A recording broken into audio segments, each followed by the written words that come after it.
नमस्कार साथियों, आपका स्वागत है ब्रह्मचर्य सीरीज के 9वें भाग में। आज हम चर्चा करेंगे एक बहुत महत्वपूर्ण विषय पर, क्या विवाह के बाद भी ब्रह्मचर्य का पालन संभव है। बहुत से लोग मानते हैं कि ब्रह्मचर्य केवल अविवाहित लोगों के लिए है, जबकि कुछ कहते हैं कि विवाहित जीवन में भी संयम संभव है। तो आइए इस भ्रम को दूर करते हैं और गहराई से समझते हैं ब्रह्मचर्य का वास्तविक अर्थ। साथियों, ब्रह्मचर्य का मतलब केवल अविवाहित रहना नहीं है। असल में ब्रह्मचर्य का अर्थ है मन, वाणी और शरीर पर नियंत्रण। स्वामी विवेकानंद ने कहा था, इंद्रियों पर नियंत्रण रखने वाला ही सच्चा ब्रह्मचारी है। इसका मतलब है कि शादीशुदा व्यक्ति भी अगर संयमित जीवन जीता है, अपनी इच्छाओं पर नियंत्रण रखता है, तो वह भी ब्रह्मचर्य का पालन कर सकता है। धार्मिक दृष्टिकोण। अगर हम धर्मग्रंथों को देखें तो बुद्ध ने कहा था, मध्यम मार्ग अपनाओ, न अति भोग न अति त्याग। महावीर ने पूर्ण ब्रह्मचर्य को सर्वोच्च तप बताया, लेकिन गृहस्थों के लिए संयम और मर्यादा का पालन श्रेष्ठ माना। श्रीमद् भगवद गीता में भी श्री कृष्ण ने कहा, संयमी व्यक्ति ही योग में स्थिर रह सकता है। यानी विवाहित जीवन में भी अगर व्यक्ति संयमित है तो वह आध्यात्मिक उन्नति कर सकता है। विवाहित जीवन और संयम। अब प्रश्न उठता है, विवाहित जीवन में ब्रह्मचर्य कैसे संभव है। साथियों, पति पत्नी का रिश्ता केवल शारीरिक सुख तक सीमित नहीं है। ये भावनात्मक, मानसिक और आध्यात्मिक बंधन भी है।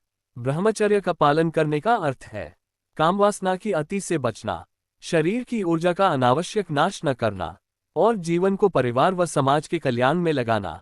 विज्ञान और स्वास्थ्य की दृष्टि से आधुनिक विज्ञान भी यह मानता है कि लगातार वीर्य नाश करने से शरीर कमजोर होता है, मानसिक शांति भंग होती है और स्मरण शक्ति घटती है, जबकि संयम रखने से शरीर में ऊर्जा बढ़ती है, आत्मविश्वास बढ़ता है और दिमाग अधिक रचनात्मक हो जाता है।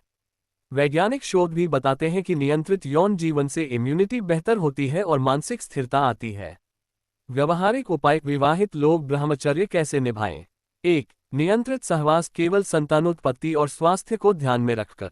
2. संतुलित जीवन शैली, योग, प्राणायाम और ध्यान को रोज का हिस्सा बनाएं। 3. मानसिक शुद्धि, अश्लीलता, गलत संगति और अनावश्यक इच्छाओं से दूर रहें। 4. सच्चा प्रेम, रिश्ते को केवल शारीरिक सुख पर आधारित न करें, बल्कि भावनात्मक और आध्यात्मिक बंधन को मजबूत करें। प्रेरणादायक उदाहरण। इतिहास में कई महान व्यक्तित्व विवाहित होने के बाद भी ब्रह्मचर्य का पालन करते रहे।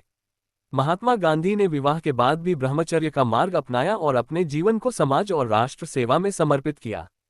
ऐसे ही कई संत और महापुरुष गृहस्थ होकर भी संयमी रहे और महान कार्य किए।